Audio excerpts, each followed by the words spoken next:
Senhores, então a gente vai dar a sequência, tá, para a nossa alusão que a gente deu no na aula passada sobre a criação do papel, né, que assinaria o a independência do Brasil, tá. Essa seria a parte, mais ou menos, que eles começam a escrever analogicamente a independência, tá. Por quê? Porque o erro maior é aqui. Bom, Dom João III, que era rei de Portugal, morre em 1557, tá? O que acontece em Intermédios? Ele não tinha nenhum herdeiro maior de idade. Então, o trono desce direto para o neto dele de 3 anos. Obviamente, com 3 anos, ele não poderia assumir, tá? Então, foi escolhido alguém apto, que conhecer a família que estava no poder, para seguir com o poder de Portugal intermédios, até Dom Sebastião chegar à sua idade para ser rei, tá?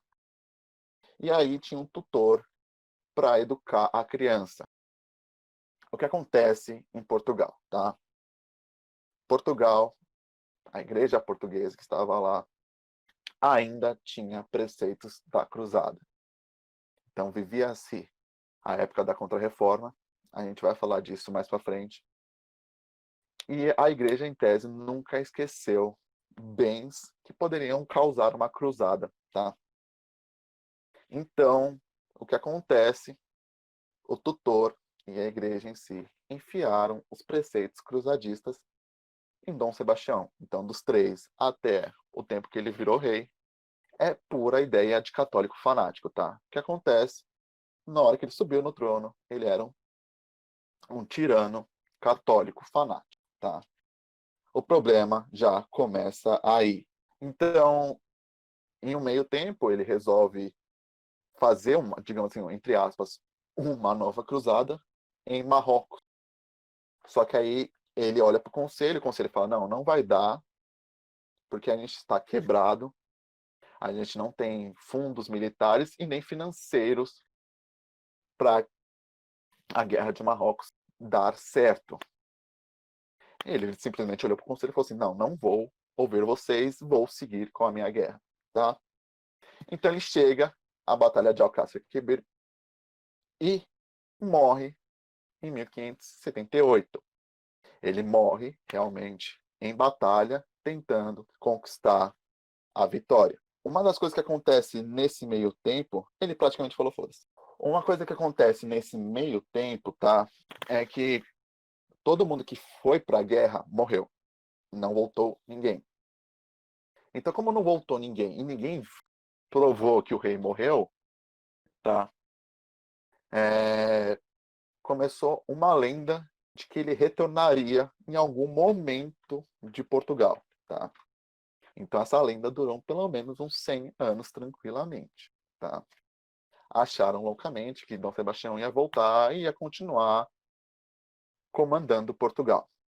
O que acontece neste meio tempo? Dom Sebastião não tinha herdeiro, tá? Então meio que volta para a linha, digamos assim, que sobe a árvore genealógica e procura quem ainda está vivo que pode chegar a este momento, tá? Então, o que acontece? O trono vai para o tio-avô, Dom Henrique, que era da igreja. Então ele assume e ele, após sua morte, se torna o último da dinastia Avis, tá? Ele morre em 1580, ficou 2 anos no poder. O problema começa realmente aqui. À esquerda para vocês é a pintura da Batalha de Alçaquibir e à direita é Dom Sebastião. Os caras nos procuravam ainda mais pela ideia católica de seguir, é uma loucura, tá? O que acontece então, depois que Dom Henrique morreu, tá? Precisava procurar outras outras maneiras de chegar a outro possível rei, tá? Então tinham que começar a voltar a subir a árvore genealógica. Acharam, tá? Felipe II, que era bisneto legítimo. O que seria legítimo? Seria aquela criação e casamento aceitável pela coroa, tá? Então, geralmente casamento entre reinos, casamentos que a coroa aceitava. Acharam esse cara, Felipe II, que era quem mandava na Espanha, tá?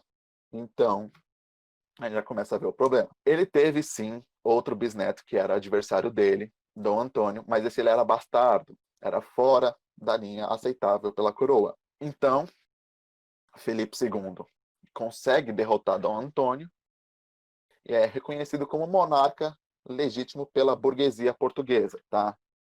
Então, ele comanda Espanha e Portugal ao mesmo tempo.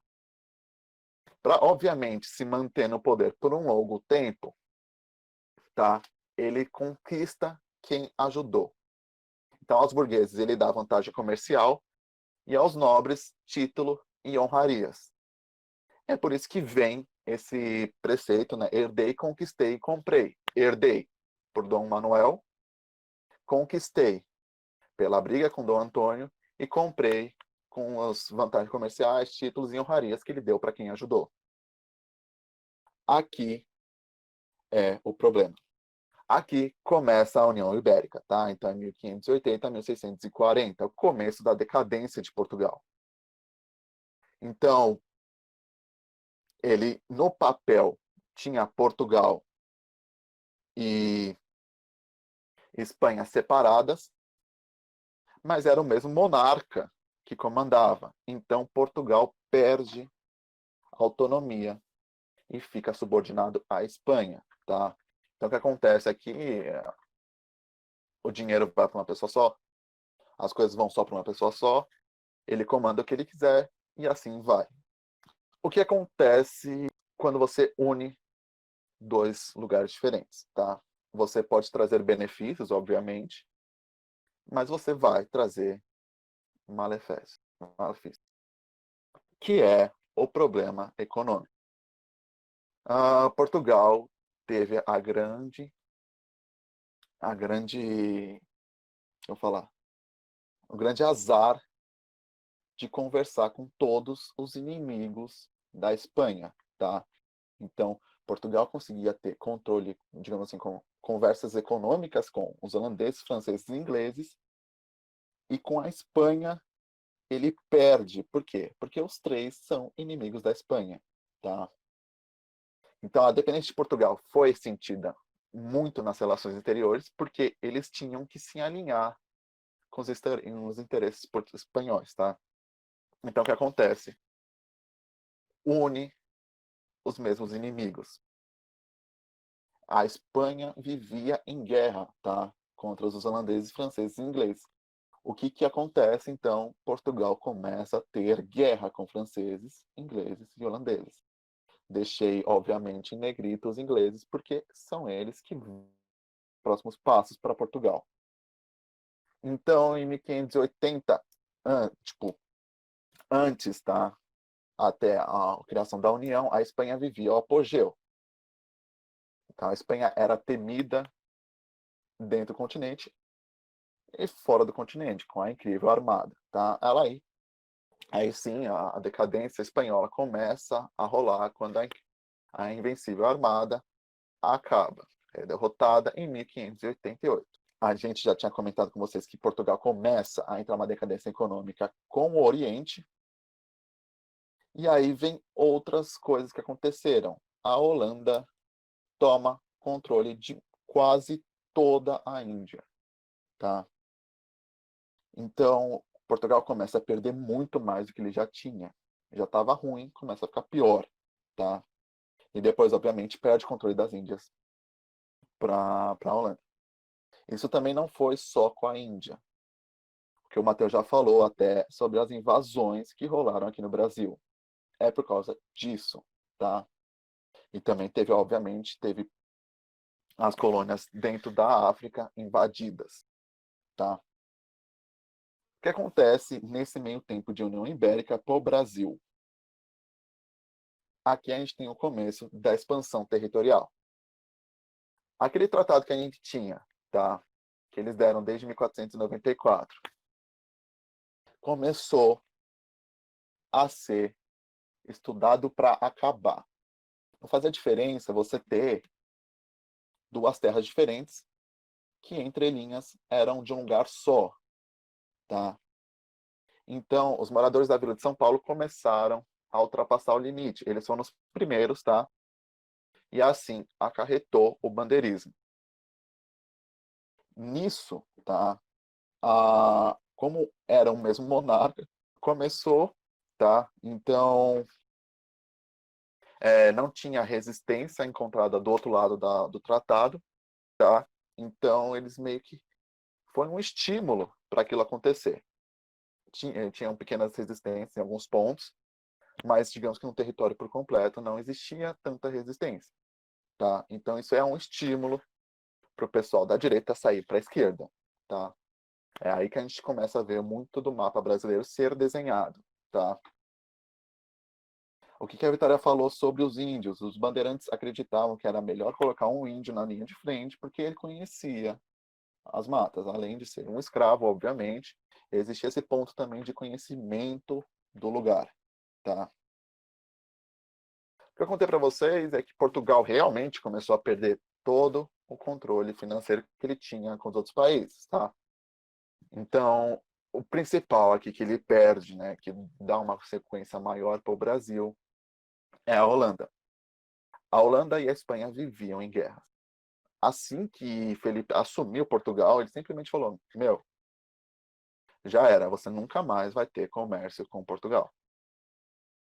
Então, a Holanda fica puta e começa a, em tese, abrir planos para atacar Portugal. E assim tacar suas posses, e assim vai. Foi assim que começou as quedas na Índia, as invasões no Brasil, tá? Em 1621 teve foi digamos, um fim de uma trégua de 10 anos que eles tiveram, mais ou menos, tá? E aí a Holanda cria a Companhia de Comércio das Índias Ocidentais, tá? A ideia era invadir tudo que Portugal tinha e o alvo era ainda o Brasil, porque o Brasil também era um grande produtor de açúcar. A Holanda vivia também de açúcar, tá? Então, Portugal já não era mais terra amiga, já ia atacar Felipe, e o Brasil também era um grande produtor de açúcar. Então, juntou tudo numa coisa só, falou: para mim tá ok, vamos invadir. E foi assim que aconteceu, tá? A primeira invasão foi na Bahia, realizada por 3.000 soldados. A população foge para o interior e organiza uma resistência, tá? Aí sim, a coroa ajuda o primeiro passo para expulsar os holandeses do Brasil, em 1625. A gente chama de Jornada dos Vassalos, tá? Teve uma segunda invasão, que aí foi em Pernambuco, em 1630, que era a capitania rica em açúcar. E, estranhamente, era uma das capitanias que não era muito protegida, tá? Então, realmente, aconteceu isso. Aconteceu essa invasão. Eles tomaram a principal produtora de açúcar, tá? Aí que a gente tem um governo holandês no Brasil. Aí, de 1630 até 1644, os holandeses ficaram. O governo de Nassau começou em 1637. Ele era o cara responsável pelo Brasil-Holanda. Então, Portugal ainda consegue sair da União Ibérica, só que deixa Nassau ainda com a parte holandesa brasileira. Então, o pessoal era meio cagado na vida, né? Eles não protegiam as coisas muito bem. Protegia entre aspas, e aí quando vinha alguém que conseguiria derrubar, eles não tinham capacidade. Tá? Lembrando, obviamente, que a Holanda é potência nesse tempo. Tá? Essas pessoas que Portugal conseguiu bater, conseguiu, digamos assim, unir inimigos com a Espanha, são potências, tá? Então, isso foi muito ruim para Portugal. O que acontece, então, Portugal consegue a independência, mas Nassau continua comandando a parte holandesa. Ele consegue evoluir o que ele mandou, tá? Pernambuco evolui, tá? Existe bibliotecas, ele traz artistas para cá. Só que em meio tempo, em 1644, ele se demite e a população brasileira fala, mano, não dá para subir outra pessoa sem ser ele.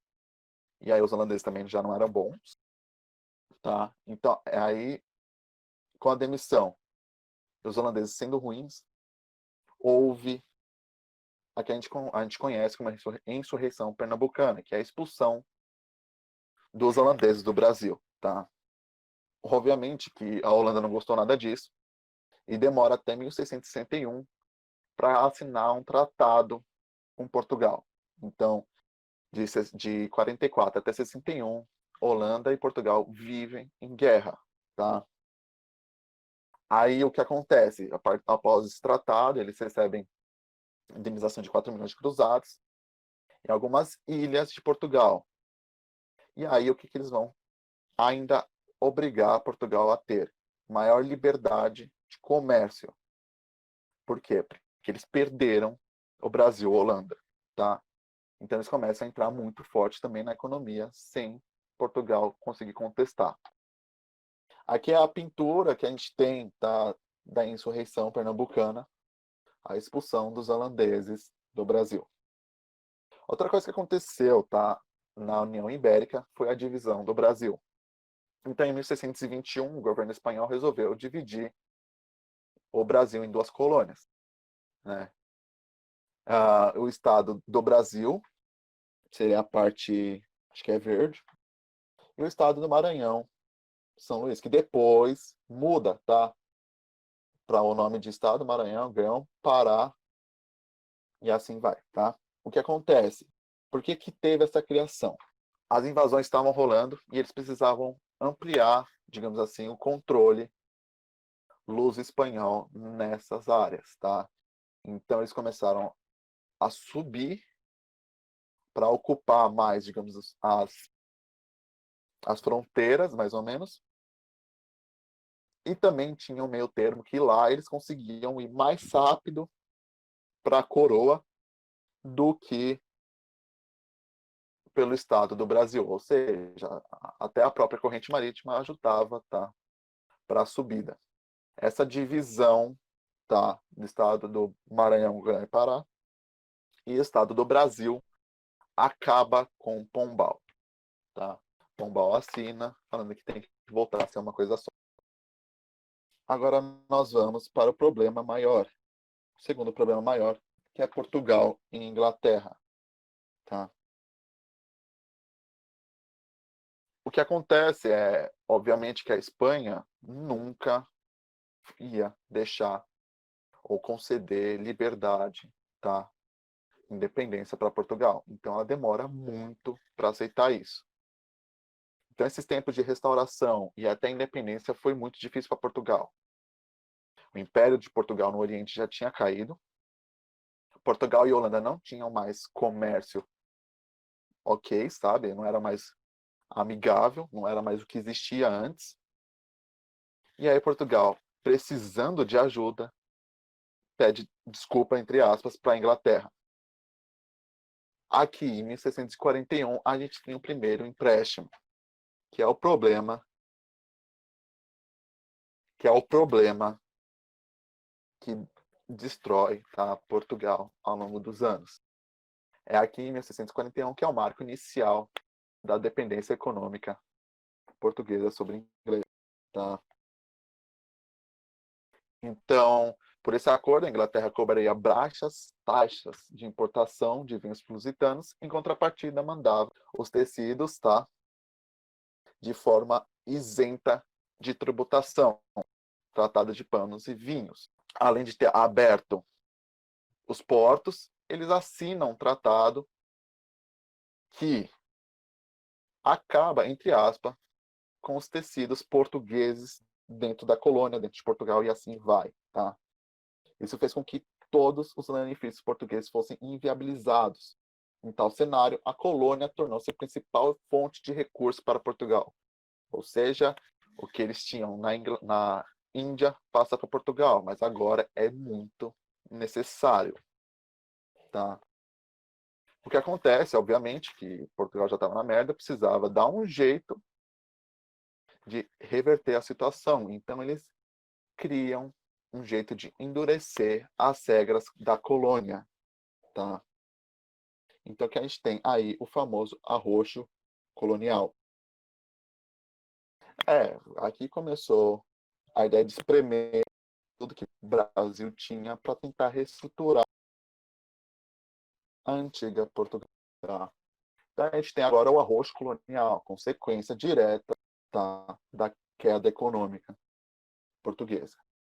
Então a ideia principal era apertar quem poderia pagar. Então era a superioridade da sociedade, os mais ricos. Então ia cair para a aristocracia rural e, em menor escala, para os comerciantes urbanos. Aí, então, criaram o Conselho Ultramarino, com jurisdição sobre a administração das colônias. E aí, sim, eles criam a Companhia Geral do Comércio do Brasil. A companhia monopolizou o comércio de açúcar e venda de escravos para a colônia. Então, altas taxas em ambos, tanto no açúcar como no escravo. Isso começa a gerar pequenos conflitos diretos com a colônia, tá? Isso é importante para vocês entenderem, que é um dos principais movimentos também para a queda do Brasil colônia. A companhia durou pouco tempo, tá? Foi de 49 até 62. O fortalecimento do fiscalismo passava necessariamente pelo enfraquecimento dos poderes locais, tá? Então, o Conselho Ultramarino, decide introduzir o juiz de fora no Brasil. Ele tinha funções judiciais e também administrativas, podendo ou não substituir os juízes que estavam no lugar, até presidente das câmaras municipais. O primeiro juiz de fora foi designado para assumir a presidência da Câmara de Salvador em 1696. E aqui, tá, a gente vai contar sobre Pombal. Vamos fazer uma pequena introdução, vamos retomar isso mais para frente, tá? Mas a gente vai falar um pouco sobre iluminismo. O que acontece na Europa? No século XVIII já começa a enfraquecer demais o antigo regime. Por volta de 1700, quando a gente tem as primeiras caças contra os iluministas, tá? O iluminismo já representava os ideais burgueses, as ideias dos burgueses. O que eles tinham realmente de ideologia? Eles propunham que o absolutismo fosse substituído por governos representativos. Então, intervencionismo no mercantilismo, pelo liberalismo econômico, tá? Então, o poder não tinha controle sobre isso. E a sociedade de ordens, igualdade civil, tá?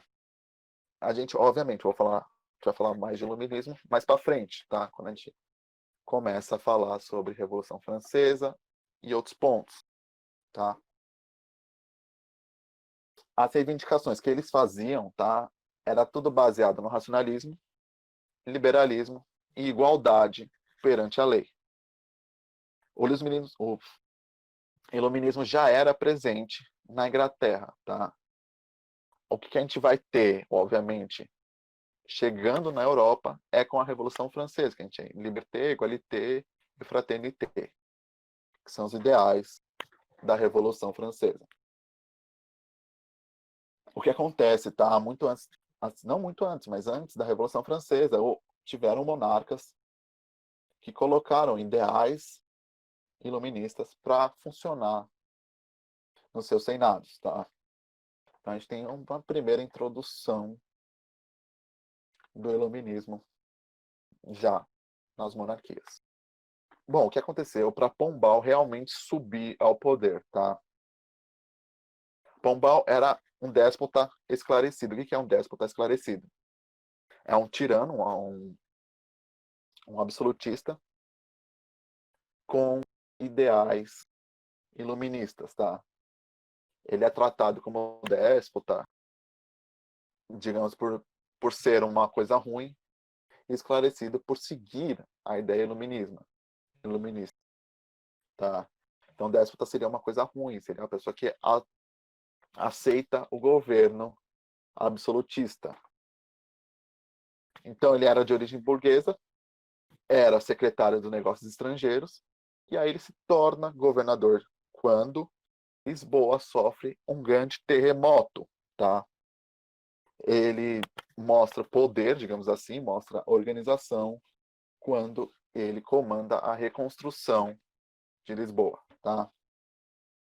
Então, por nome de Dom José I, Pombal assume Portugal, entre aspas, porque existia ainda o rei Dom José I, só que ele não era, digamos assim, apto, ele não gostava dessa parte de comandar. Então ele deixa para Pombal fazer isso, tá? Ele, com as introduções de todos os ideais iluministas, consegue interromper o declínio português. Isso é um período momentâneo, mas ele consegue meio que reestruturar a economia portuguesa. As principais medidas que ele conseguiu tomar foram a nomeação de membros da burguesia para a administração, tirando todos os nobres. Aqui, ponto importante, a expulsão dos jesuítas de Portugal e Brasil, sob a acusação deles tentarem e interferirem nos assuntos do governo, tá? Então, o que acontece, tanto em Portugal e tanto no Brasil, eles são expulsos e retornam para a Itália. A proibição dos autos da fé, tá? Que seria a proclamação, seria conversas e até cursos da igreja, foi totalmente proibido. Então, isso enfraquece a Inquisição e a influência da igreja em Portugal. Outra coisa que ele fez para tentar reverter a economia foi a restrição da importação de produtos ingleses, tentando loucamente incentivar Portugal a fazer as coisas, tá? Então, todos os benefícios de Portugal tentaram reestruturar para que tudo voltasse ao normal. O que acontece com o Brasil, tá? Então, ele reunifica a colônia, transfere a capital de Salvador para o Rio, ele tira as últimas capitanias que estavam lá beirando a nada e passa o controle da colônia diretamente para a coroa, tá? Intensifica o fiscalismo sobre a mineração, que a gente tem a primeira parte, né, de fiscalismo, que é a finta, que é o pagamento do quinto, do ouro. Ele institui o renascimento agrícola e a defesa do território, a fim de conter as expansões espanhóis, tá? Então ele começa a controlar também a fronteira. O que acontece, de fato, quando ele expulsa os jesuítas do Brasil? Ele abre duas lacunas. A questão educacional, a igreja era, digamos assim, entre aspas, obrigada a passar a educação. E o administração dos aldeamentos indígenas, tá? Então, ele abre essas duas lacunas que gera muitos problemas. Visando resolver isso, ele implanta um ensino secularizado, passando a professores leigos. O que seriam os leigos? Que não têm ligação com a igreja. E aí quem ia gerir seria o Estado, a coroa, tá? Então, aqui na educação não teríamos mais nenhuma influência da igreja. De fato, tá? O problema dos índios era o maior. Então ele cria o Diretório dos Índios, proibindo de vez a escravização dos índios. O que acontece aqui? Você começa a ter problemas com os caras que mandam, né, digamos assim, caras mais ricos do Brasil, tá? Aqui começa um ligeiro problema, porque você começa a restringir a mão de obra dos donos de terras, tá?